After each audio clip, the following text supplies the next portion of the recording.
da bazarku.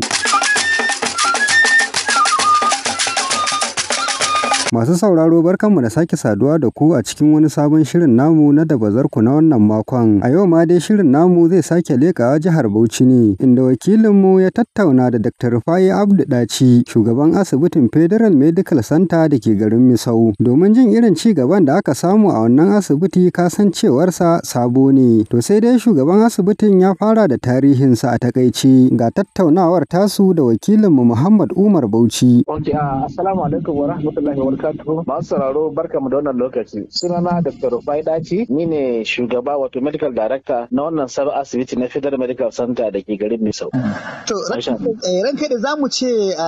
kamar yadda na faɗa interview ne na musamman, kamar za mu so a takaice mu dan ji takaitaccen tarihin ka. Okay, kamar da mai sauraro ke sani tunda ake tarihi a takaice, kamar da na bayyana suna Dr. Rufai Abdu Daci, na samu sunana daga magajin garin Misau wato Rufai. An haife ni shekara kamar 43 haka da suka wuce a garin Hardawa da ke cikin karamar hukumar Misau. Na yi attending makarantun Islamiyya daga ba bisa yin na shiga primary school a nan Central Primary School na garin Hardawa wanda da na gama shi na tafi secondary ta gaba da secondary na junior secondary school a garin Gamawa. Daga baya na zo na tafi Government College da yake Azare da kuma Government College Toro, wanda nan ne makarantu uku ne na matakin secondary school. Daga baya na tafi jami'ar Maiduguri wanda na je na karatun likitanci a matsayin na yi qualify a matsayin likita. Bayan gama karatun likita na yi internship a asibitin koyarwa na Abubakar Tafawa Balewa da ke Bauchi, wanda bayan daga nan na wuce bautar kasa a jihar Akwa Ibom da ke kudu maso kudancin Najeriya, wanda na zauna na aiki a matsayin likitan emergency wato likitan taimakon gaggawa a asibitin koyarwa na University Uyo Teaching Hospital da ke jihar Akwa Ibom. Bayan na gama service na dawo na fara aiki da nan asibitin koyarwa na Bauchi. Daga misali na tafi karo da karatu a asibitin koyarwa na Ahmadu Bello da ke Zaria, wanda a lokacin na je na kai na postgraduate karatu na gaba da na kwarancewa a safin da ya shafi cututtuka na jini, wanda da na gama kuma sai na dawo na karba aiki da asibitin koyarwa na Bauchi da kuma koyarwa a matakin College of Medicine na nan ATBU, wanda kafin naɗa ne shugaban asibiti na Misau Sabon Asibiti, ni ne shugaban sashi wato dean na fannin basic clinical science a nan ATBU, College of Medicine na ATBU na Bauchi kenan. Sannan kuma a asibitin koyarwa na Bauchi ni ne mukaddashin shugaba wato Deputy CMAC na asibitin gaba daya. Ya ce wannan shine waye ni. To ranka da zamu ce kwatsam kuma bayan dawo da wannan asibiti a garin Misau sai ka tsinci kanka a matsayin CMD. Kamar lokacin da ka tsinci kanka a matsayin CMD ya kaji? To magana ta gaskiya kamar da na faɗa a cikin tarihi na nace kafin na zama kafin a asibitin Misau dama ina cikin hukumar gudanarwa na babban asibitin Teaching Hospital na Bauchi, wanda ina mataimakin shugaban gudanarwa na wannan asibitin. So lokacin da aka ce an kawo asibiti Misau, kuma shi babban ministan lafiya na Najeriya a binciken da ya sai ya ga cewa binciken sai kawo ta kaina yana ga cewa kamar ni din zan iya asasa wurin da kyau. So da aka ce mu minista ya yi magana cewa lallai ni ne zan je, na ji daɗi sosai kasancewa a ɗan kuka cikin mutane da yawa an cewa kai da za a gwada ka kai ya bani farin ciki sosai. A lokaci guda kuma ya zama cewa kamar da na faɗa cewa ni ma daga Misau nake, shi kai shi minista garinsa ne kishi yasa ya kawo asibitin, ni ma kuma gari na ne zan koma gida, asibitin a garin mu yake. So na ji cewa lallai a lokaci guda na ji daɗin cewa lallai an zaɓo da cewa na zo na asasa asibitin a garin su minista kuma ni ma a gari na. Abu na biyu kuma shine kalubale ce gare ni kan cewa to yadda minista ake mutum ne da aka san shi cewa mutum ne mai tawali, mutum ne mai sa abu mai kyau, mutum ne mai kokari ya kawo da to ya zo ya kawo asibiti musamman gare shi ya dauko ni wannan dan gari na zo na asasa wurin. To kalubale ne ya kai na kan cewa na ga abin da na asasa shi a matakin da ya dace, na inganta shi, na yi abin da yake da to shine babban abin da na ji. Bayan farin ciki sai kuma zama da cewa da challenge cewa lalle kuma akwai aiki a gaba na babba kan cewa daga na asasa wannan abin ya zama mai inganci yadda shi minista zai gani ya jinjina kuma al'umma su fara da shi gaba daya. To ranka dai wani abu da zamu so mu ji shine kamar wannan asibitin nan da ana maganan kusan shekaru aru yana garin Azare ne, sai kuma kuma yanzu aka ce an dawo da shi garin Misau. Kamar yaya tsarin gudanarwa na aiki din yake, dan mutane suna ta to ma'aikatan CM Federal Medical Center Azare ne za su dawo Misau, a'a wasu ma'aikata ne aka iba sababbi, ya tsarin yake ne bayan dawowar ku Misau din nan? To abin da yake faruwa shine shi da asibitin Azare wanda da Federal Medical Center lokacin da aka yi university ta kiwon lafiya a garin Azare sai ya zama cewa wannan asibitin shi zai zama cewa asibitin koyarwa na wannan university din. To saboda haka ba wai sun sabbin ma'aikata ne na daban ba, shi asibitin kanshi da ma'aikatan shi da komai har ma shugaban asibitin masu aka ɗaukaka su daga matakin Federal Medical Center sun zama tashin wasu da staff ɗinsu da komai suka zama can. Lokacin da shi kuma Federal Medical Center aka dawo da shi garin Misau, shi shugaban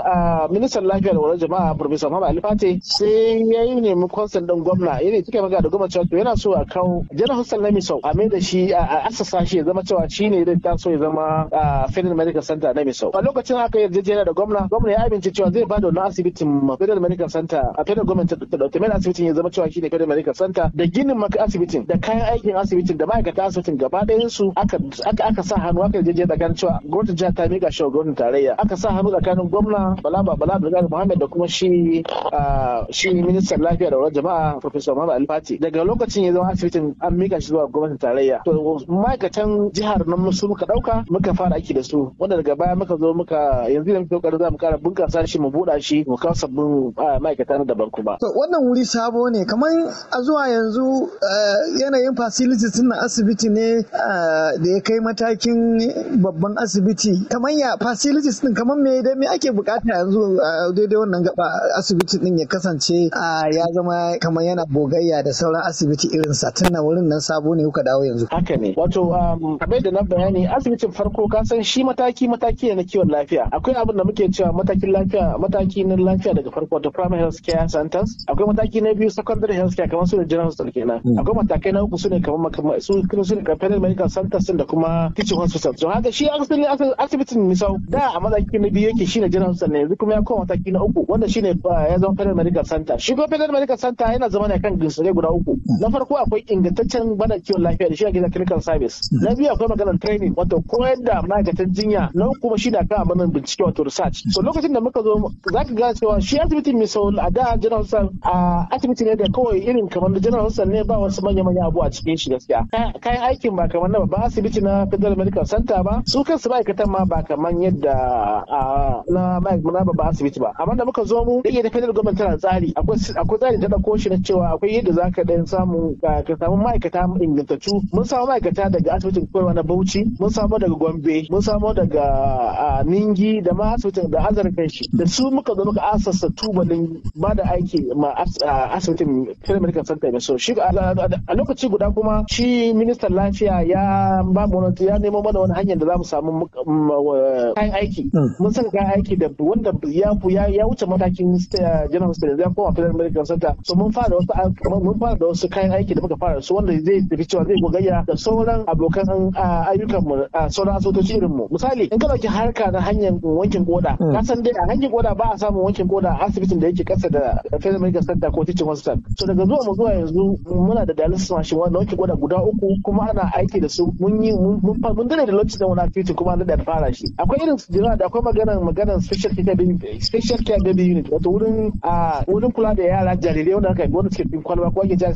sa kwalba din nan. Wanda ba za ka same shi a general hospital ba shi ma sai a manya dukkan shi yanzu nan daga zuwa Misau duk an inganta shi banda kuma za ka je clinic ka consultant da manyan likitoci suna zuwa daga wasu wurare suna zuwa su ga mara lafiya da kuma nan a nan Misau din kansa muka consultant da suke zaune a nan Misau a cikin asibitin cewa su ma'aikatan wurin ne. So a kiwon lafiya ya inganta daga mataki na biyu zuwa mataki na uku. Sannan abu na gaba da game da cewa akwai maganar koyarwa. Daga zuwa yanzu mun assasa kwalejin koyon jinyar nurses da midwife a nan Misau. Wanda yanzu haka har mun yi admission muna ɗalibai sun kai 700. Suna nan mun yi admission sau biyu. Akwai College of Nursing. Muna kiran shi Mamaye College of Nursing Science a nan Federal Medical Center Misau. So batun maganar bincike ana ta kanye consultant sun zo yanzu ana ta bincike duk da magani sun yi nazari akan shi. Ana ta rubuce ana ta bincike akai. Kuma haka zai kara buɗaɗa za a kara faɗaɗa shi. So kaga cewa mataki ya canza a yanzu haka asibiti ya riga canza ko duk wanda sa asibitin Misau da ya shiga yanzu tun daga girma za ka san cewa ka shiga wani asibiti na daban wanda ba matsayin ba abin da yake da bane gaskiya. Wannan shine da abin kaɗan daga cikin abubuwan da suka faru a wurin. To tunda sabo ne kamar misali yanzu menene za a iya ce a matakin kamar yadda ka ce mataki na 1 na 2 kila na 3 zuwa yanzu kamar menene kuke bukata wannan kamar yake so ya zama muku kalubale a asibitin? Wato kaka daman kamar da ita rayuwa take dama ita kalubale yana cikin bangare na rayuwa ne. Da muka zo wuri akwai abubuwan da gasan General Hospital gine-ginensa na asibitin karamin na General Hospital ba haka ba zai zama cewa ya dauki nauyin Federal Medical Center ba. So akwai infrastructural challenge. Na ce infrastructure akwai kamar bukatun gine-ginen su zama sun karu wanda za ka mana ta kokarin ga mun buɗa da za ka shiga da ka shiga za ka ce kamar da ka shiga za ka ce akwai manya-manyan gine-gine da za a fara yin su a nan wajen maternity child complex da sauran wurare. So mun fara buɗa gine-ginen asibiti sannan kayan aiki na zamani su ma za su karu su ma challenge ne to us wanzu ne ake kwarin kawo mana su mun samu wasu kuma yanzu suna hanya kuma ga insha Allah da a gaba za mu ƙara samu wasu da yawa. Abu na kuma shine personnel wato ma'aikatan jinyar kansu musamman likitanci yanzu ana hana likitoci a Najeriya so zai abu wannan zai zama challenge shi yasa zaka cewa na ga maka farko ma sai mun nemo daga Bauchi daga Azare daga Gombe sannan suke dan zuwa su dan taya mu a aikin da muke dan yi din to ina ga wannan su ne kaɗan daga cikin challenge da muke da fama da shi ne da kan shi infrastructure din da yana buƙatar cewa mu buɗe asibiti mai gine-gine da yawa sannan mutum magana kayan aiki na equipment wanda shi ma Allah da muna sa da cewa muna neman ta daga baya za mu same su da yawa daga baya sai kuma na uku shine mutum magana fasil wannan isa challenge global abu duk duniya ne ake fama da wani abu so da kuma amma da taimakon asibitocin da suke tsakani na Bauchi da na Azare da na Gombe za ka cewa wannan muna ƙoƙarin shawo kan matsalar sannan kuma gwamnatin ma ta amince mana cewa mu dauki ma'aikata musamman likitoci da ta zuma ta ma neman likitocin da za mu samu mu ƙara adadin su a wurin insha Allah zama cewa dai ma'aikatan jinya sun wadata a wannan wuri. Za a ce wani asibiti yanzu kamar yana an ajiye shi kamar a tsakiyan Bauchi ne kamar na ce tsakiyan Bauchi wato Bauchi Central Senatorial District misali kamar waɗanne irin patient ne za a iya ce a zuwa yanzu kuka fi receiving a irin waɗannan a asibiti din saboda kamar ana ganin cewa da farko an yi tunanin a kai shi ko asibitin ko Ganjo ko Darazo saboda ana ganin kamar nan ne zai fi santa nan mai sauta ya kusa da Azare kuma ga wancan asibitin a zuwa yanzu ta yaya za ka bayyana irin mutanen da suke mu'amala da ku a wannan asibiti din tunda abin don jama'a shine mai sau asibiti mai sau yayi daidai dalilin shine yanzu magana da nake maka ma sa patient ka ga daga in ka fito daga gamawa Zaki har sai ka shiga Hadejiya da bangaren jihar Yobe suna zuwa mana nan da jihar Jigawa suna shigo mana nan asibiti mai sau ka san ga Fatuskun kama marasa lafiya za ka dauka ma asibiti a Fatuskun yake mutanen Fatuskun da mutanen irin mutanen nan Gere bangaren Fika da mutanen na faɗa da Bajoga daga Gombe suna shigo mana sosai mutanen Dukku da mutanen Darazo da Ganjuwa duk shine wannan wuri so daga nan muke samun patient sosai gaskiya banda ma kuma ka zo ka muna samun da akwai abubuwan da muka yi wanda ba a wasu wurare misali na baka misali da batun magana dialysis muna samun patient tun daga kowane bangare na jihar Yobe jihar Jigawa da jihar Bauchi ma duka masu ciwon koda da muke musu wankin koda gaskiya sannan kuma abin da nake so in tambaye ka kamar akwai wani abu da kuke yi ne sabanin sauran asibitoci wanne kuke akwai daban-daban kamar da ka faɗa cewa asibiti a central zone babu asibiti babba kamar namu tunda shi da Federal Medical Center akwai asibiti a nan yawan shi wannan na masu yin fitsari ne amma babban asibiti da yake ba tashi da na kiya babu shi a central zone sai mu kamar na biyu kuma shine akwai musamman ƙwararrun likitoci da suka fita misali yanzu ka zo a duka central zone mu muke da santa na ciwon sikila wanda cewa muna da consultant ƙwararrun likitoci ne masu duba ciwon masu jinyar jini so musamman mutane suka zo daga wurare musamman su zo wannan wuri saboda wannan jinyar na biyu kuma misali game da naka magana cewa a wankin koda duk wannan area babu masu wankin koda sai mu da zo ga cewa yana ƙara kawo mutane zuwa wannan wurare da kuma sauran dai confidence ko ce confidence da mutane suke da shi akan cewa karfin gwiwa da suke da shi ga su za su samu kulawa ta musamman daga sauran bangarorin da jinya gaba daya to wani abu da kwanaki zan iya tunawa akwai rubuce-rubuce da aka yi ta yi akan kalubalantan shugabancin wannan kujera da Allah ya baka wadda aka yi ta rubuce-rubuce akan cewa kaman baka cancanci a baka ita wannan kujera ba bisa karatuttuka da kai ban sani ba ko kaga irin wayannan rubuce-rubucen kwanakin baya gaskiya ban gani ba amma kuma magana ta gaskiya shine in karance ne a asibiti duk wanda ake medical zama shugaban asibiti duk a Najeriya a yau ba asibiti da ba zan yi rikiya ba amma a matsayin takarda ko karatu gaskiya a ka'ida na karatu ba abin da ban karanta ba takarda daban da shi na zama shugaban irin asibiti a Najeriya gaba daya so ba wani abu na daban ba ma san wannan magana ba ta gaskiya me zaka ce dangane da wannan karfin gwiwa da minista ya ce yana da shi a kanka na cewa yana da tabbacin cewa zaka cire kitse a wuta kuma kana yin abin da ya dace a wannan kujera da ya baka magana ta gaskiya shine kamar da na faɗa maka shi minista mutum ne mai sanin ya kamata da kuma duk abin da ya cancanta. Minista tun daga ranar farko kamar da tun a zaɓe na a bani wannan kujera na san cewa can ban je na nema ban zuwa aka ce cancanta ta aka duba aka ce yanzu da kurge wani abu. Sai abu na san cewa tun daga ranar farko har zuwa yanzu kowane lokaci duk abin da ya je zama ta magana da shi minista kuma na kara min karfin gwiwa kan wannan abubuwa. A batun magana takarda ina ga zan kara bayani a kai ina ganin akwai wanda cancanta na kan kujerar ne takarda ake magana na rike kujerar nan ina ga ba alfahari ba ni ina da shaida na cewa ba wai kawai zama consultant ba ina da shaidan na zama consultant da shaidan cewa ni ne best a Najeriya a zama lokacin da zama consultant. Wani abu da ake bukata shi ne ka zo consultant wasu shekaru wanda na riga na wuce wannan tun da daɗewa. A matakin karatu na kai a matakin aikin a university na kai matakin associate professor a matakin mulki riko na asibiti na rike babban asibiti na cikin wasu salabauci na matakin mataimakin shugaban asibitin gaba daya. So na ga wannan ma masu magana ko suna yi ne kawai dan da ya ga manyan na wanda ba a rasawa cikin rayuwa kamar da shi shugaban mu shi minista ya faɗa kai. To gaskiya ba mutane na kara muka gwiwa sosai a abubuwan da suke faruwa kuma wannan kudin da ya kara muka gwiwa sosai kan cewa insha Allah da kokarin mu da muke da kuma kai da aka yi da shi support da muke samu daga wurin sa za mu ci gaba da inganta abubuwa insha Allah za mu fitar da mu da kunya in Allah ya yarda. To a zuwa yanzu a matsayinka na shugaba kaman wanne goyon baya kake nema ga su musamman al'ummar jihar Bauchi da ma kuma su masu mu'amala da wannan asibiti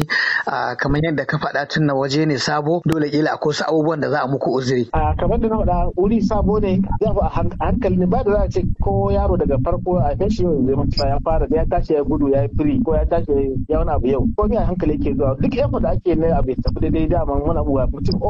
muna saka komai a wurin da ya kamata muna kokarin cewa mun inganta abubuwa da kyau so a hankali ne za a yi kamar da nake faɗa kowane lokaci muna samun haɗin kai daga community ne mutanen mai so da mutanen area da suke zuwa mana ba mu da matsala da su gaskiya sai dai da yake kamar da muke magana ba a rasa ƙorafi ɗaya biyu daga mutanen da dama wasu da ba sa so wannan kuma wanda ba za ka hana mutum ra'ayinsa ba da magana gaskiya asibiti lokaci yake kullum bugasa ake kullum ƙara girma ake kullum sabbin abubuwa zuwa suke to insha Allah za mu ci gaba da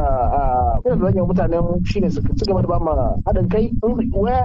inda yadda suka cewa akwai dan shawarwari akwai buɗe kofar na harkar sadikon wato a wurin jikokin mutane wanda sun akwai dan kwarfin su sanar da mu kuma ko lokaci muna ƙoƙarin mu ga mun gyara abin da yake da ni to ba wani abu insha Allah sai alkhairi fatan mu shehu mutane suka ci gaba da bada haɗin kai da ba mu shawarwari da kuma ba mu uzuri a abubuwa insha Allah za mu ci gaba da yau bari mu ga cewa mun inganta mun ba da sabis masu inganci a jama'a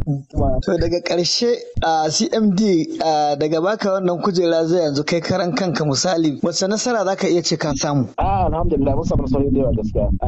akwai nasarori da zan faɗe su da yawa na farko shine lokacin da muka zo assasa wannan asibitin kanshi kaga cewa ka dora shi a turba ta daidai a lokacin da Najeriya take cikin wani yanayi ba ma'aikatan lafiya ba funding na harkar lafiya sosai amma asibiti cikin kankan lokaci muka assasa shi aka fara tsarin sai canza daga jiran hospital ko maternal medical center wajen ba da aikin da ya dace ina ga wannan wani fati babba wanda har muka fara wasu manya-manyan ayyukan da ba a samun su ko da wasu manyan asibitocin da suke samu ba na farko kenan na ɗaya kullum nakan yi alfahari da cewa wannan college of nursing da muka fara yana cewa da na gan shi nakan faranta nakan ji daɗin cewa mun inganta rayuwar mutane ko mun buɗa wa mutane dama mutane zo su karatun lafiya daga zuwa mu zuwa yanzu kamar da na faɗa mun yi admission state guda biyu a college of nursing kuma muna da sun wuce mutum 700 zaka a admission ko yana ƙara farin ciki da sauransu shi kanshi asibitin duk wanda ya san general service ya zo shiga asibiti FMC yanzu ya san cewa ba wuri da yake ba so na abuwa duka abuwa akwai nasarori da daya kuma dai kamar da muka faɗa a baya komai a hankali yake tafiya mataki ne insha Allah kamar da muke shekara ɗaya yanzu Allah ya yarda kafin na ce wani shekaran ya zo zaka abuwa su ƙara bunƙasa abuwa su ƙara canzawa insha Allah da to jama'a saboda karancin lokaci a nan za mu dakata a cikin shirin namu na yau sai wani makon za ku ji mu ta cikin wani sabon shirin na da bazarku yanzu a madadin wakilinmu Muhammad Umar Bauchi ni da na shirya na kuma gabatar Abbas Yakubu Yaura nake cewa mu huta lafiya.